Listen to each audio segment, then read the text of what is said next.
Вітаємо вас на українській телемережі «Контакт». Я ваша ведуча Марта Чурилович, і мені буде дуже приємно провести з вами наступну продовжену до 1,5 години українську програму.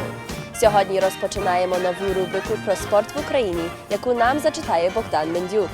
У своїй рубриці «Stay Ukrainian, my friends» Рон Кагут розмовляє з прем'єром Онтаріо Катлін Він під час її візиту на український фестиваль у торонському Bloor West Village.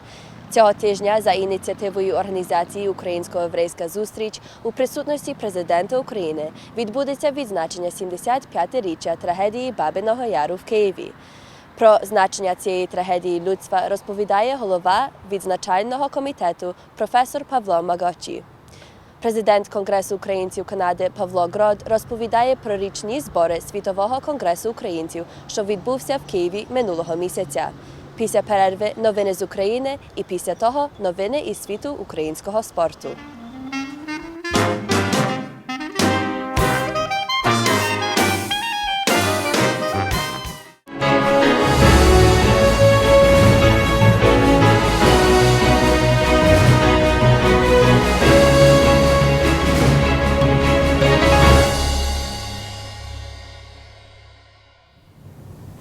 On September 14th, the International Monetary Fund, or IMF, approved the release of an emergency payment in the amount of $1 billion to help Ukraine pull itself out of its fragile and shaky financial position.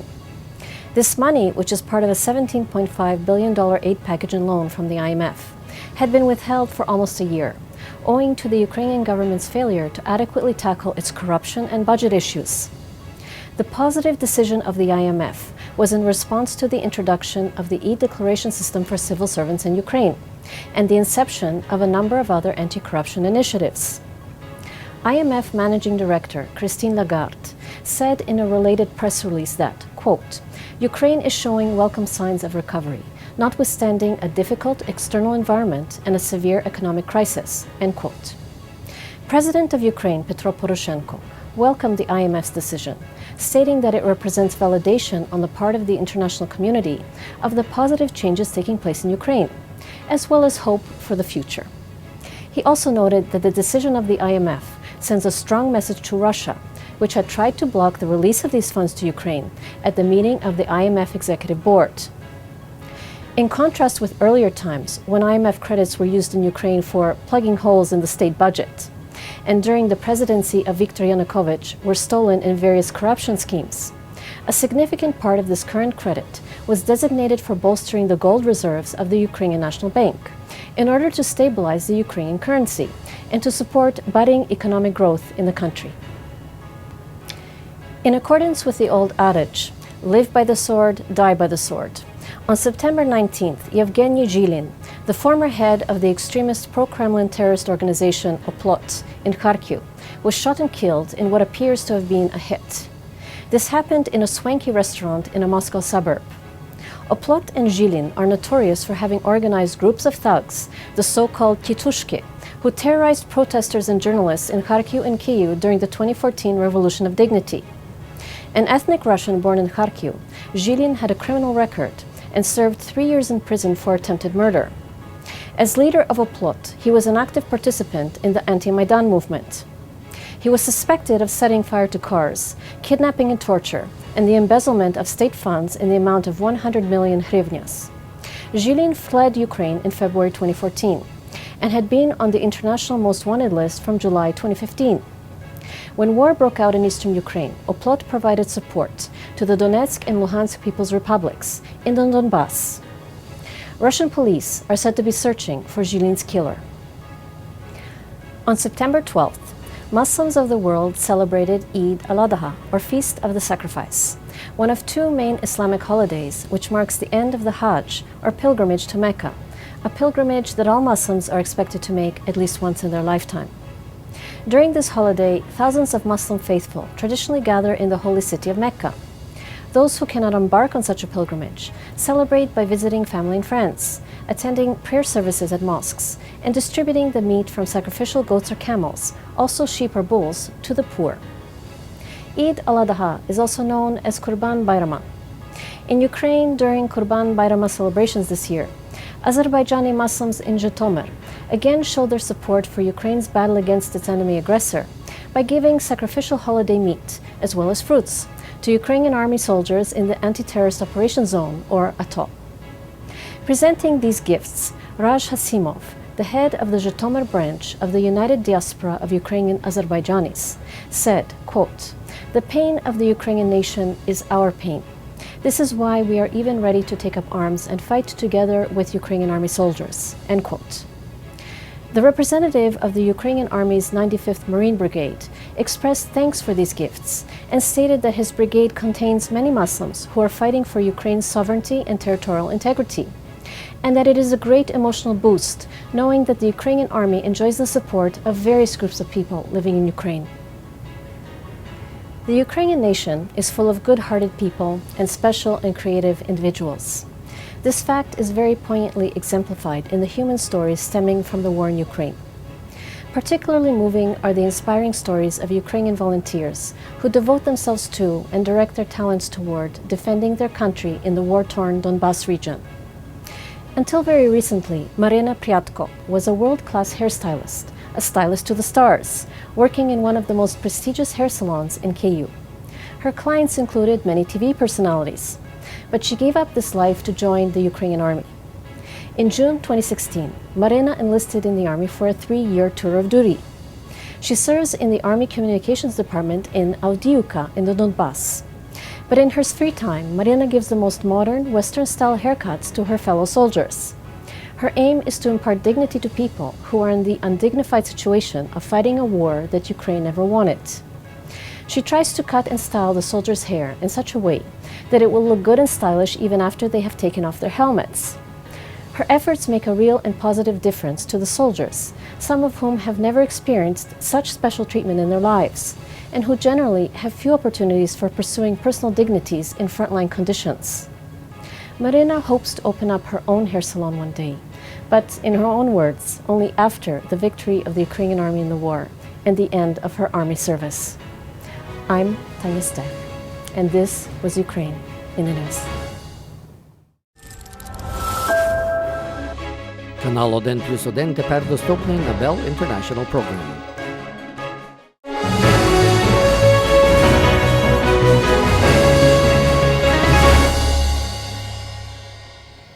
Добрий вечір.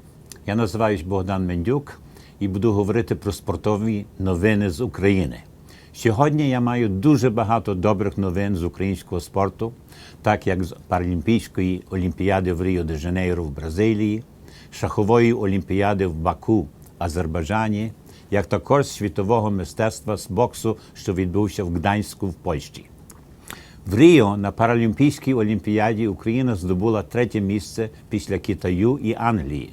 Вони вибороли разом 117 медалей, з яких золотих було 41, срібних 37 і бронзових 39.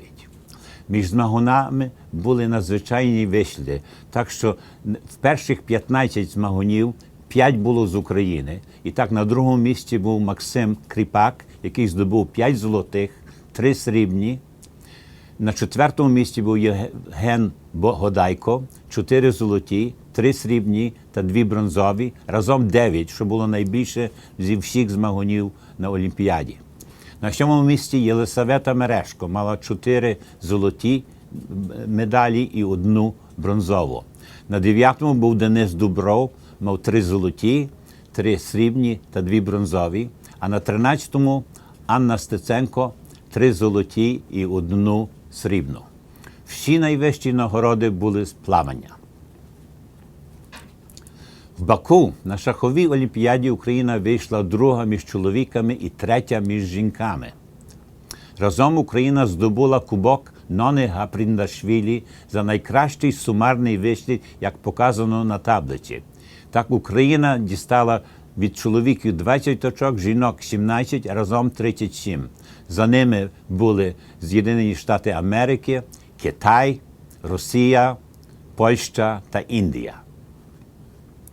Андрій Волокитин мав найкращий вислід між всіма чоловіками, яких було 700, коли він виграв 9 з 10 партій і мав 1 нічию.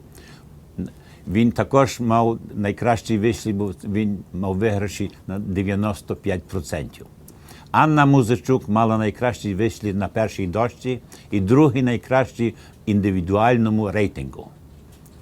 В боксі Олександр Усик переміг Кшиштофа Гловацького в Гданську і став чемпіоном світу у важкій вазі.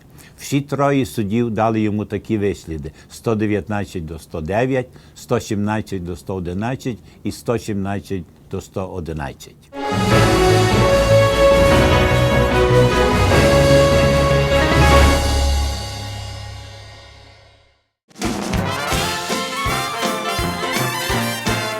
Цього тижня за ініціативою організації «Українсько-єврейська зустріч» у присутності президента України відбудеться відзначення 75-річчя трагедії Бабиного Яру в Києві. Про значення цієї трагедії людства розповідає голова відзначального комітету професор Павло Магочі.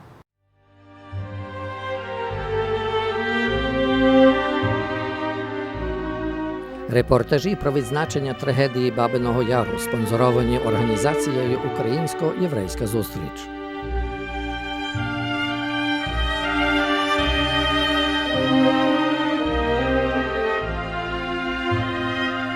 What's the reason to allocate so much attention to the Babin Yar tragedy issue?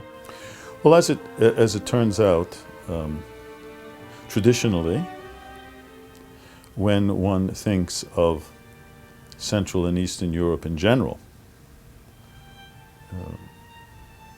and people's minds are limited to, one might say, the 20th century, one thinks only of tragedies. And among the best known tragedies that the Western world is fully cognizant of, both through passive and active educational efforts, is the Holocaust. Ukrainian society, and in particular Ukrainians in the diaspora, who took the initiative, somewhat similar to Armenians who in the diaspora had taken the initiative for a much longer time, since their tragedy occurred in the waning years of World War II. Ukrainians, as I say, in the diaspora, beginning soon after the event, but in particular reached a new point in the 1980s, wished to bring to the attention of the world another tragedy of, in some ways, even greater proportion than the Holocaust in terms of numbers, and that was the Holodomor, or the Great Famine of the early 1930s in what was then Soviet Ukraine. But despite those efforts, the fact of the matter is, it is the Holocaust which is embedded and has been made to be embedded in the mindset of the Western world through all of the elements that we know, books, films, television programs, etc., etc. And in that context of this major tragedy in the 20th century, focusing primarily, if not almost exclusively, on the Jews of Central and Eastern Europe. Everyone has heard the word Auschwitz. Holocaust, Auschwitz. 20th century, World War II, Holocaust, Auschwitz. Everyone knows this. Well, yes, Auschwitz is certainly a symbolic and important marker for the Holocaust, but it is one of many. And as scholars now have been studying to a greater degree the Holocaust, it becomes clear that there were kind of, if you will, two styles of Holocaust. There was deliberate murder primarily of Jews and others through methods of camps and death camps and ovens. And that was primarily in the kind of Western mode, even though most of these death camps were in Central Europe, some would say Eastern Europe. And then farther east, in traditional Eastern Europe, was something called Holocaust by bullets, killing, again, primarily Jews, not by shipping them off to concentration camps and then ovens, but rather by literally shooting them and then dumping them in pits. And one of the most symbolic examples of the Holocaust by bullets in Eastern Europe is a ravine outside of Kiev called Babin Yar, where soon after the Nazi German army invaded the Soviet Union, and including Soviet Ukraine, beginning in late June 1941. A couple months later, when they reached Kiev, then they carried out their policies vis-a-vis Jews and rounded up Jews, and on September 29, 1941, began killing over a 2-day period in the 29th and 30th of September 1941 in this valley or ravines of Babin Yar outside of Kiev. Those first 2 days were devoted exclusively to killing Jews. Over 2 days, nearly 34,000. Subsequent to those 2 days, for the next 2 years, many more tens of thousands of Jews from other parts of Ukraine, as well as non-Jews, and a whole host of peoples, citizens of Kiev first and foremost, whether they were of ethnic Ukrainian background or Russian background, Roma, or gypsies as we used to say, various other categories of non-desirables, racial or political. This includes Ukrainian national activists, Soviet prisoners of war. So Babin Yar became a killing field, a death field for the next 2 years, at least until 1943, when the Red Army returned to Kiev. It's the 75th anniversary. We know that earlier on in 2015 was the 50th anniversary, I believe, of Auschwitz, which major worldwide attention focused on Auschwitz. Well, what about the East? And what about Ukraine? And what about Ukraine as a country, a present-day country, and its position in Europe, attempting to draw closer to Europe, attempting to become a successful, democratic-oriented, post-communist society? Well, among economic changes and political changes, there is also the question of historical memory. Hundreds of thousands of people who themselves, or more likely their parents or grandparents, of Jewish and non-Jewish background, who derive from Ukraine, do have memory. That memory is continually reinforced about when programs are spoken about the Holocaust.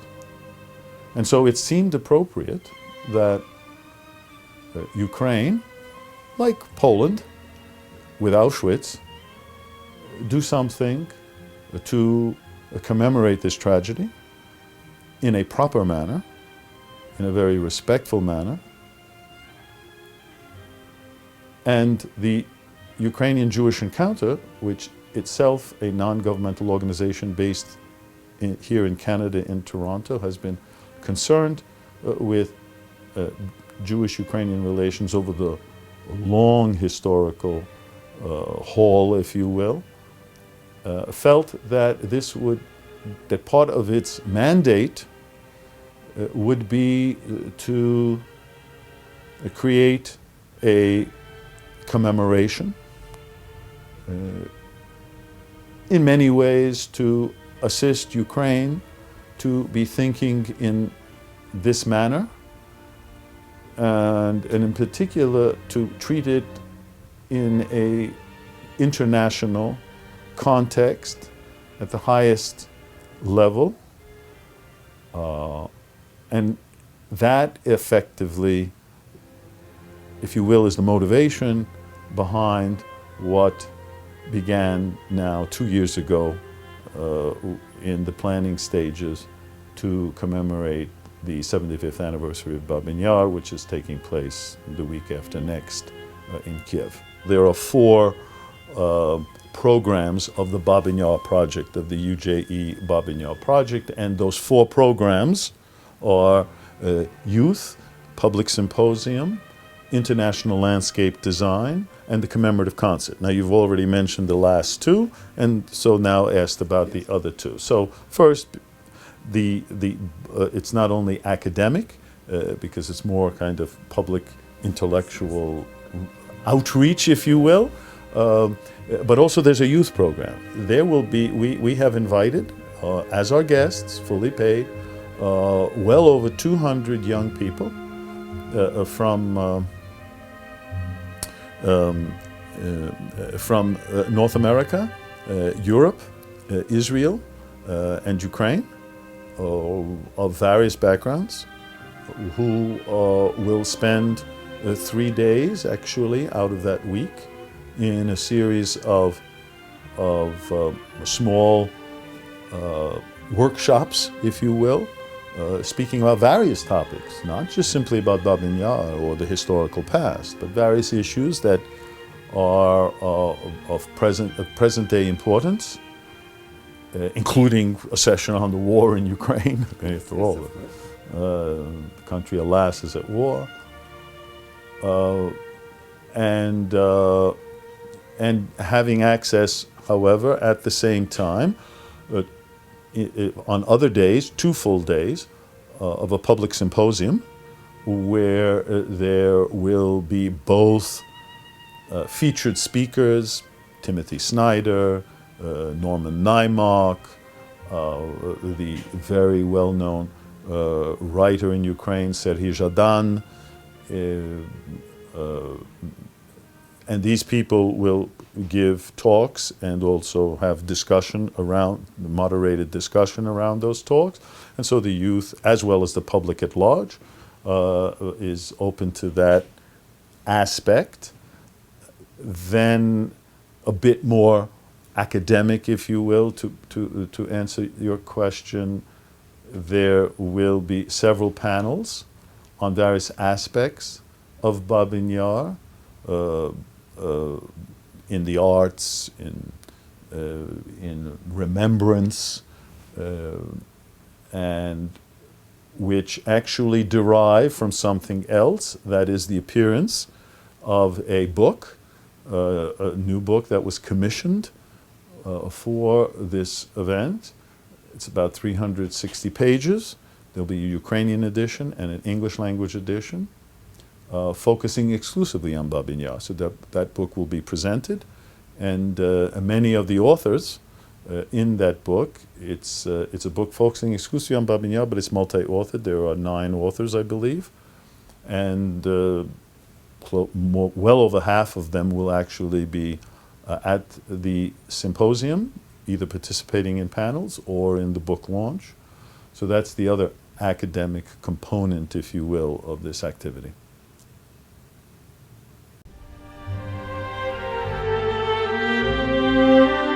Reports on the commemoration of the Babin Yar tragedy have been brought to you by the Ukrainian Jewish Encounter.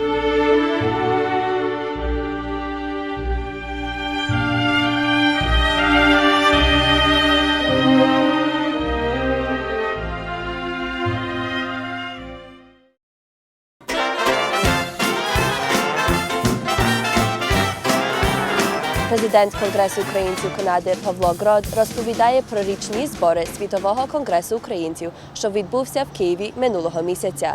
Дорогі глядачі, вітаю вас на українській телемережі «Контакт». І сьогодні маємо приємність поговорити трохи з нашим президентом Конгресу українців Канади паном Павлом Гродом, який позвітує нам тепер про свої останні відвідини в Україні. Вітаємо вас тут знову в Канаді. Дякую, Юрій. Вітаю вас і глядачів з великим святом 25-ї річниці оновлення української незалежності. Дуже дякую. Тепер скажіть, ви були взагалі в різних справах в Україні, але чи ви могли б нам сказати, як відбулися річні збори Світового конгресу українців? Бо я розумію, що там навколо того було багато цікавого і відзначувалося 25-річчя незалежності України, як ви згадали, але з 50 різних країн українці поз'їжджалися.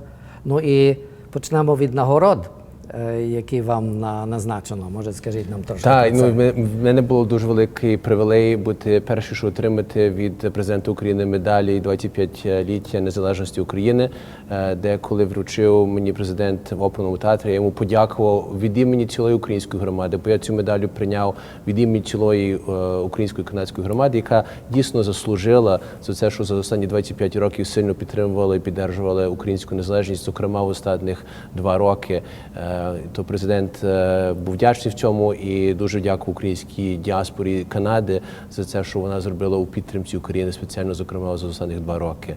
На Світовому конгресі українців, як згадували, брали участь представники 50 країн світу, де на чолі з головою Євгеном Чурієм ми провели 3 дні конкретні дискусії, як найкраще, і головна тема була, як найкраще ми можемо підтримувати ті 50 країн світу, де є українська діаспора, щоб їх підсилити, щоб вони стали дійсно вагомою силою. І також друге, як ми можемо координувати нашу працю, щоб найбільш ефективно підтримувати Україну. І тому ми впливали також і серію зустрічей з першими особами, з міністрами України, першими особами, тобто з президентом, з прем'єр-міністром України, з головою Верховної Ради, з серією міністрами.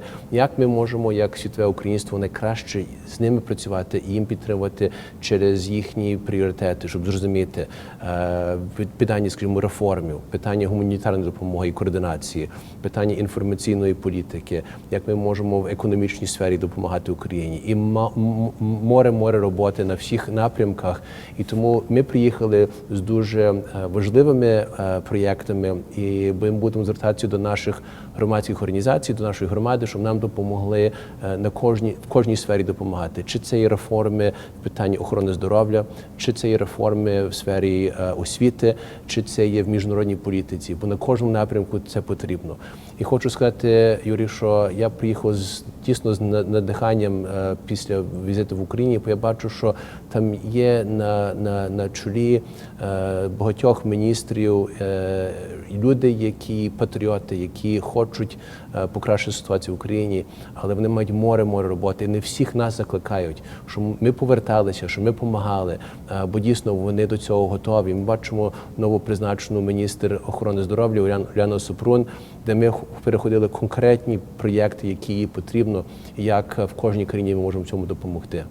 Ну, ви дуже цікаві речі тут на тому конгресі світовому. І хочу повернутися до того, що ви сказали, що тут задіяні урядові чинники і сили України, щоб з нами говорити про те, як можна українські справи розв'язувати. Може, ви б могли, скажімо, трохи більше в деталях, ніби як, про що говорилося з президентом, або про що говорилося з прем'єр-міністром? Ніби почнемо від того, якщо можна.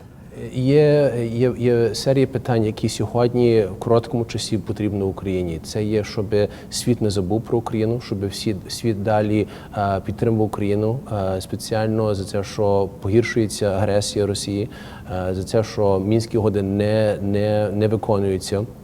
І дуже важливо, у нас прохання є, що ми постійно звертали на це увагу, але в різних напрямках. Наприклад, дуже важливо Україні, щоб санкції відновлялися, і щоб світ далі чув, що діється в Україні, і щоб ми були цією силою. Зібрав міністр закордонних справ України всіх послів України з цілого світу. Це надзвичайно цікаво. Це дуже надзвичайно. І це є історичний момент, де нас запросили як представники світового українства, щоб зустрітися з тими послами, щоб дати напрямок, що є сподівання, що посольства і дипломати України співпрацювали тісно з українською діаспорою, щоб разом будували цей позитивний імідж України. Це були дуже важливі, скажімо, коментарі, що нам потрібна ваша допомога, щоб будувати цей позитивний імідж. І також не тільки працювати тут на діаспорі, але вертатися в Україну, щоб вони створили умови, вони готові творити умови до повернення українців назад в Україну, щоб дійсно допомагати в тих реформах, щоб інвестували і фінанси, але також і свій час. Є чудові можливості для українських професіоналів, щоб брати на себе різні відповідальності, чи це є в урядовому, чи навіть не в урядових сферах. До нас звертався міністр інфраструктури, як недавно тому, і хотів нам повідомити, що є багато роль, які є на останню сторону, бо є українські державні підприємства, які шукають міжнародних експертів. Вони хочуть не тільки людей, що є фахові, але що мають український дух. І тому вони закликають нас, щоб ми активно подавалися на ці посади, щоб ми перебирали ці державні установи на свої руки. Вони нас заохочують. І це дуже позитивно, що бачите, бо я бачу, що за останні 2 роки, Юрій, більше зробилося у процесах реформ за останні 25 років в Україні.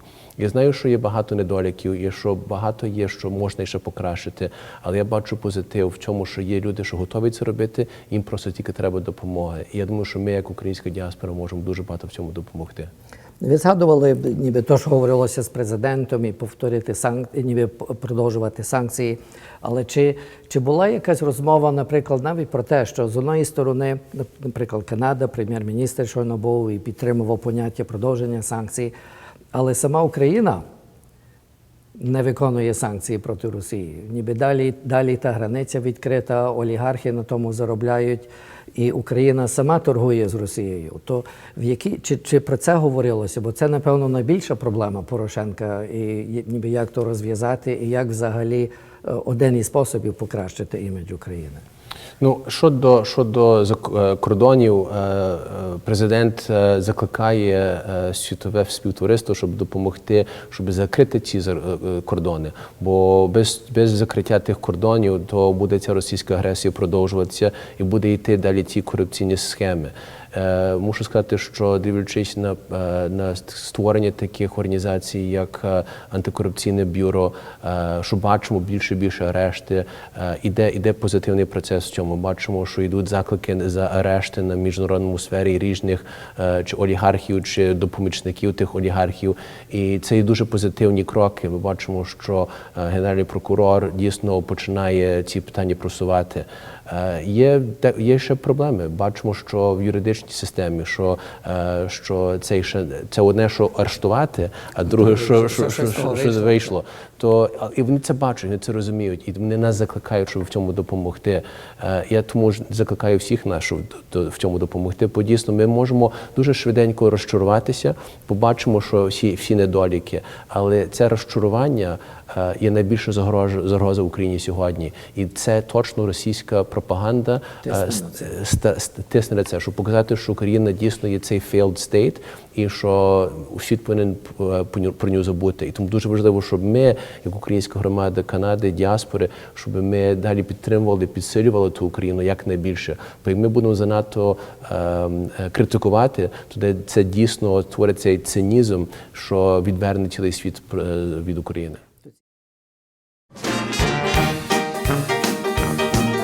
Продовжуємо розмову з президентом Конгресу українців Канади Павлом Гродом про 3-річний Конгрес українців в Канаді.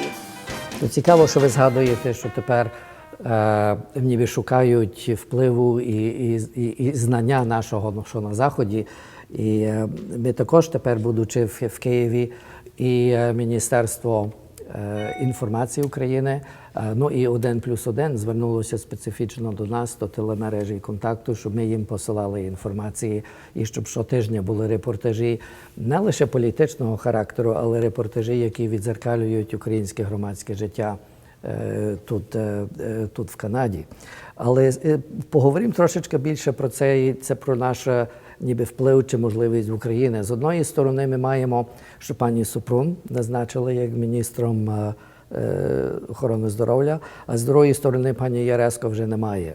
І чи це є, скажімо, крок вперед, чи 2 кроки вперед, чи це є 1 крок вперед, а 1 крок зад.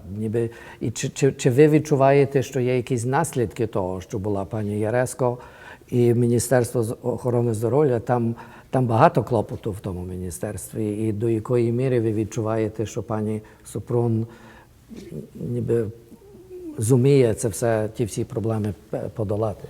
Ну, перші показники є позитивні. Ми бачимо, що доктор Супрун призначила своїх заступників міністра, і з того, що я розумію, вона мала досить вільну руку до цього, і що вона має повне зелене світло, щоб робити всі реформи, які потрібно. І вона, між іншим, до нас звертається, що ми допомогли в цьому процесі.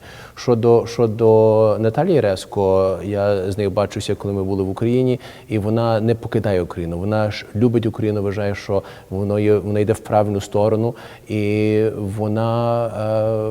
я думаю, що вона буде далі вкладати свій час, і вона відслужила своє. Вона критичний момент вона відслужила, і вона за це отримала високу нагороду від президента України якраз на День Незалежності. Тобто, я думаю, що то є позитив, то, що вона зробила. Її час тепер бути, я думаю, міжнародним політиком, можливо, і допомагати Україні. Добре, то ми тепер обговорили, здається, майже все, що могло би відноситися до Світового конгресу. Може, тепер трошки вперед, що далі є в плані відзначень і в Україні, що в чому зв'язаний Конгрес українців Канади, і тоді ще трошки про Саскачеван поговоримо. Ну, дуже важливий проєкт, який вже кілька років існує, це є українська єврейська зустріч, де меценат Костя Мертей разом з командою стараються творити ближчі відносини і самозрозуміння, чи краще зрозуміння між українськими і єврейськими громадами по світі. І дуже важливий момент буде 27 по 29 вересня в Україні відбудеться річна серія відмічення до 75-ліття Бабиного Яру, де, між іншим, допомогою і співпрацею з президентом України Українська єврейська зустріч будує величезний меморіал якраз на площі Бабиного Яру, яка буде відкрита якраз в цей момент. І це знову показник, як ми, як українські канадці, знаходимо спільні розуміння не тільки з іншими етнічними групами в Канаді, але також по світі. І це дійсно показник, як українці Канади із діаспори можуть вкладати до пам'яті в Україні.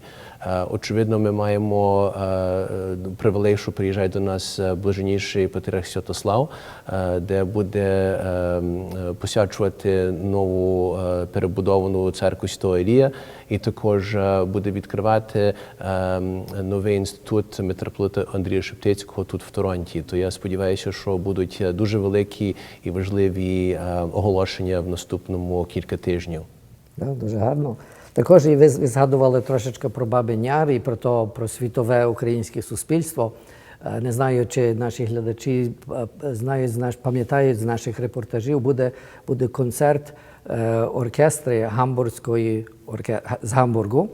І виглядає, що 80 чи 70% членів цієї оркестри є не німці, і люди з цілого світу. То ніби в особі тої оркестри цілий світ бере участь у відзначенні в Києві.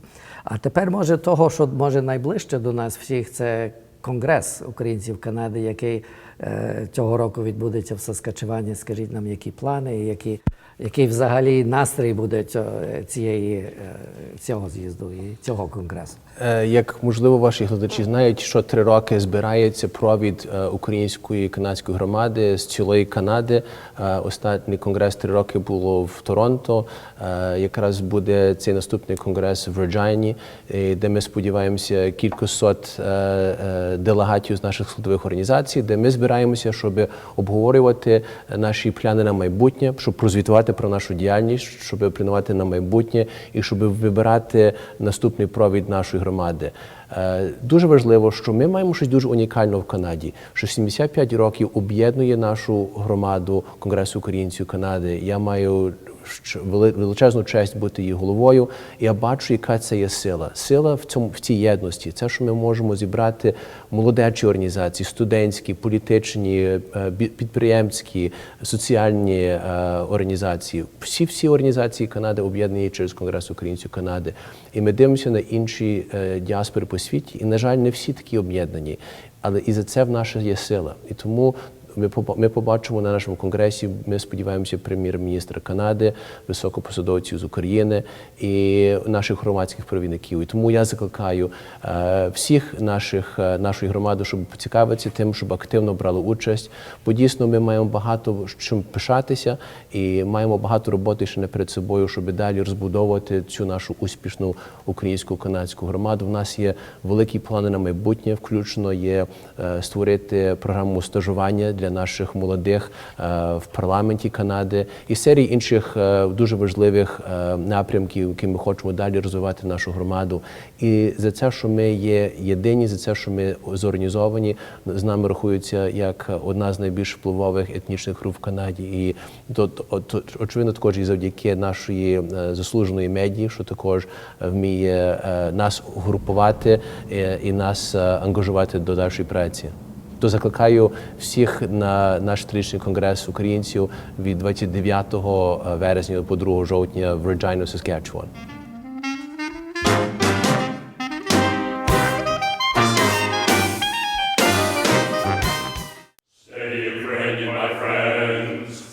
Sponsored by Ukrainian Credit Union. Believe it or not, it's me, Ron Cahoot, with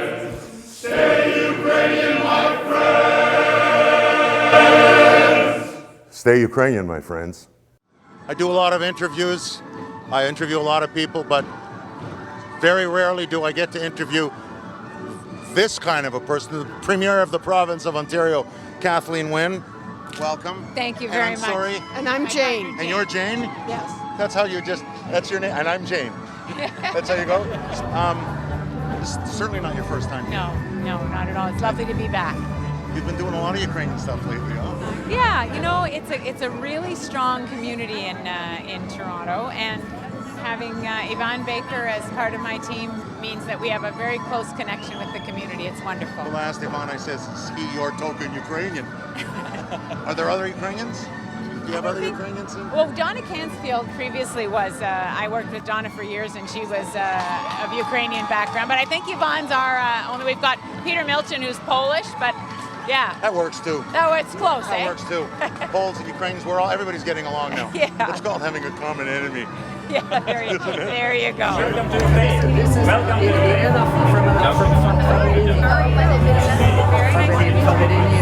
They're so rich. Well, it's wonderful. As you say, stylized traditional clothes because the colors are so Foundation is a charitable foundation program for years. They raise money for the community. Andrea represents the internment and Very nice to meet you. Premier, all the way from Vancouver. And so this is our boss here. Wonderful.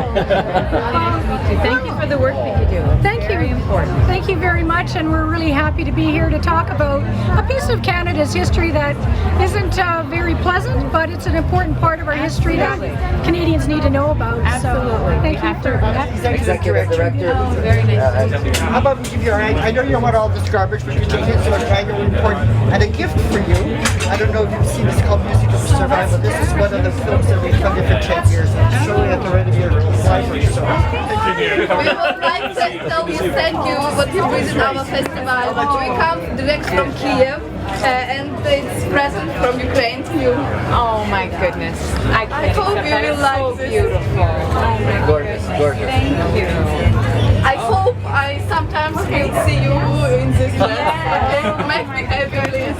It's so beautiful. Thank you. You know, in the early 20th century, my grandfather went to Saskatchewan. He was a medical student here, and he went to Saskatchewan and taught Ukrainian kids in one of a one-room schoolhouse. So we all have connections each other with our communities, Don't we, right? though? Absolutely. Are you an Ontario girl? Like, are you born in? Yep, born and raised In Ontario. Ontario, yes? Yeah, my background's Scottish and Irish. Ooh. I know. Wow, that's a dangerous comment. One half likes to drink, the other half doesn't want to buy. Yeah, that's right. It's what it is. Keep the money in the pocket. Yeah, really. Whoa. Students get in solely on merit, not on. It's a huge problem in Ukraine. It's a holdover from the old Soviet system. You know, people knew that they paid enough money they could get in wherever they wanted. And the university is really very, very, very strict about that. You do your entrance exams, and if you do well, you get in. And they try to provide as many scholarships as possible to the students there. So, yeah, it's a really wonderful opportunity. Well, we'll let you. Are you going on stage now? Yes. Yeah, we're going to go and please say go hello and to say people. hello to everybody. Yeah. Thank you very, very much for sharing this time with me. Thank you. God bless you. It's wonderful. And 125 years since Ukrainians came to Canada. So we have a lot to celebrate, and we have some things to remember. And I know you know that. I know that in Canada, the internment of Ukrainians in camps was a blotch on our history, and so it's why we have to teach that in our curriculum so that young kids understand what happened and make sure it never happens again. The beauty of Canada and Ontario and Toronto is that apart from our Indigenous people, we all do come from somewhere else, and we bring our own backgrounds and our culture and our dancers and our history. And the responsibility that goes with that is that we learn about each other and we understand each other so that we can love each other. And We'll see you tomorrow, yeah. Stay Ukrainian, my friends. Sponsored by Ukrainian Credit Union. Believe it or not, it's me, Ron Cahoot, with Stay Ukrainian, my friends. Stay Ukrainian, my friends. Still needs an accordion.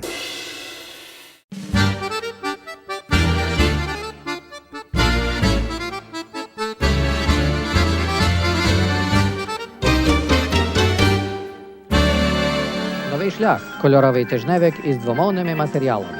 В останньому випуску «Нового шляху» вміщено інтерв'ю з послом України в Канаді Андрієм Шевченком, який ми взяли минулого тижня, і в якому він сказав нам, що очікує підписання угоди про військове співробітництво між двома країнами вже у цьому році. Також у нас дитяча сторінка, присвячена матері Терезі, фоторепортаж про фестиваль на Блурі і, як завжди, багато новин з нашої громади та матеріалів про історію та культуру. Передплачуйте новий шлях, шукайте його в відділеннях Української кредитової спілки та крамницях Торонто і околиць. Відвідуйте нашу веб-сторінку і давайте нам свою рекламу. Люди обов'язково побачать її у нашій цікавій газеті. Україномовний тижневик «Хомен України» інформує українську діаспору понад 50 років. Газета Ukrainian Weekly – англійське слово про Україну. Українські вісті – Canada's bi-weekly Ukrainian news. Subscribe today. Call 780-488-3693 for 3 free trial issues. Клініка Ліліани Дудки Formula Life розглядає проблеми шкіри. Ваше обличчя віддзеркалює ваше здоров'я. Інститут краси та здоров'я Formula Life вже 10 років готує висококваліфікованих спеціалістів в області косметології. Програма навчання інституту детально ознайомлює своїх студентів із найновішими досягненнями сучасної косметологічної медицини. Суспільна служба українців Канади, філія Торонто, запрошує вас взяти участь у проєкті «Жити з гідністю» – інформаційні сесії для покращення фізичного, розумового, соціального та емоційного здоров'я людей літнього віку. Сесії розпочнуться у вересні та триватимуть до березня 2017 року. За інформацією телефонуйте за номером 437 580 44 27. Канадсько-українська мистецька фундація запрошує вас на відкриття виставки мисткині Анастасії Чамікос. Відкриття відбудеться 25 вересня о 3 годині пополудні в галереї фундації. Українська православна церква Святої Анни запрошує вас на храмове свято в неділю 25 вересня о 9:30 ранку. Усіх запрошується на обід після служби у церковній залі. Спортивна асоціація «Україна» запрошує всіх на гольфовий турнір, що відбудеться у вівторок 27 вересня у Royal Woodbine Golf Club. За інформацією телефонуйте 416 893 6475. Конгрес українців Канади запрошує на 25-й трирічний Конгрес українців Канади, що відбудеться від 29 вересня по 2 жовтня у Реджайні, Саскачеван. За інформацією звертайтеся на веб-сайт www.ucc.ca. Українська католицька церква Святого Духа у Гамільтоні запрошує на молебень із блаженнішим Святославом. Молебень відбудеться у п'ятницю 30 вересня о 6 годині вечора у церкві. Українська православна церква Святого Юрія у Сен-Кетерінс запрошує всіх на пирогі ланч, що відбудеться у суботу 1 жовтня від 11 до 2 години пополудні у залі церкви. За інформацією телефонуйте 905 397 8340. Український драматичний театр «Заграва» запрошує на виставу «Проліски» за п'єсою Марії Цуканової в суботу 1 жовтня о 7 годині вечора у пластовій домівці імені Гуцуляків на 516 The Kingsway. Квитки можна придбати при дверях. Українська громада Судбур запрошує всіх на виставку, присвячену 125-літтю поселення українців у Канаді. Виставка відбудеться у неділю 2 жовтня від 11:30 до 4 години пополудні в Українському центрі на 30 Нотр-Дам-авеню. Гамільтонська філія Суспільної служби українців Канади запрошує усіх на спільний полуденок у неділю 2 жовтня о 12:30 годині пополудні у соборі Святого Володимира на 855 Бартон-стріт Іст, Гамільтон. Щиро запрошуємо українську громаду на бенкет з нагоди 20-ліття об'єднання українців Закерзоння. Бенкет відбудеться 15 жовтня о 5:30 годині вечора у King's Garden, Golden Lion на 15 Кен Мотор Авеню в Торонто. За квитками телефонуйте до Марії Хомен на 416 884 7876. Українська католицька церква Святого Димитрія на Ла-Роуз запрошує на Октоберфест 2016 в суботу 15 жовтня о 6 годині вечора. За квитками телефонуйте за номером 416 259 89 32. Капела бандуристів Канади запрошує на концерт у місті Вотерлу, що відбудеться у суботу 15 жовтня о 7 годині вечора у Marine Forest Recital Hall на 75 University Avenue West. За квитками телефонуйте 416 845 2691. Жіночий хор «Боян» запрошує українську громаду на відкриту пробу «Вечір творчості» Михайла Вербицького. Понеділок, 17 жовтня о 7 годині вечора в домівці Уно на 145 Еванс Авеню. Організація «Україно-Канади» імені Ольги Басараб Торонто-Захід відзначає 80-ліття. Святковий гала-обід та святкова програма відбудуться в суботу 22 жовтня о 5:30 вечора в домівці Уно на 145 Еванс Авеню в Торонто. За квитками телефонуйте до пані Ірини на 416 236 33 75. Українське національне об'єднання Канади, філія Гамільтону, запрошує на ювілейне відзначення 80-ліття, котре відбудеться у неділю 23 жовтня у залі Уна на 170 Паркдейл Авеню Норс у Гамільтоні. За дальшою інформацією телефонуйте до Романа Зінкевича на 905 317 0688 або до Івана Білоуса 905 561 0665. Організація «Україно-Канади» запрошує на виставку українських історичних сорочок в неділю 30 жовтня о 2 годині пополудні в будинку Українського національного об'єднання на 145 Еванс Авеню. За квитками телефонуйте за номером 416 249 09 07. Повідомляємо, що пам'ятник подяки Матері Божої на Western Road надалі відкритий для молитви. Молебні та вервичка надалі продовжуються щонеділі о 5 годині вечора. Усіх запрошуємо. Східна єпархія Української православної церкви в Канаді запрошує молодь віком від 18 до 27 років до участі у християнсько-гуманітарному проєкті відвідань українських сиротинців з 18 по 27 грудня 2016 року. Маршрут включає Київ, Луцьк і Львів. Щоб заповнити анкету, зверніться до сайту єпархії uocceast.ca/mission. З нагоди 125-річчя поселення українців в Канаді Фундація імені Олега Ольжича запрошує всіх студентів українських щоденних і суботніх шкіл Канади взяти участь у літературному конкурсі на тему «125-річчя поселення українців у Канаді». Просимо надсилати свої літературні праці до 31 грудня на адресу, подану на вашому екрані. З розвитком телемережі «Контакт» в Канаді передача тепер триватиме 1,5 години. Тепер дивіться «Контакт» в суботу о годині 7:30 вечором, в неділю 3:30 пополудні і у вівторок 8 годині рано. «Контакт» в Альберті просимо дивитися в неділю о 9 годині рано, в понеділок о 8 рано і в п'ятницю о 9 годині вечора. «Контакт» в Бритиш Колумбії просимо дивитися в неділю 6:30 рано, у вівторок 8:30 рано і в четвер 7 годині рано. Телепередачу «Alberta Контакт» можна бачити в Едмонтоні і в Калгарі в неділю о 10 годині рано і в четвер 9 годині рано.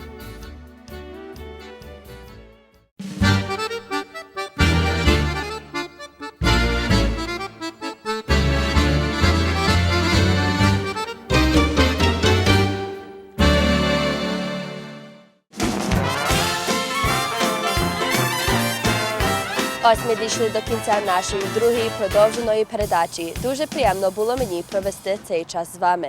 До наступного тижня я ваша ведуча Марта Чурилович.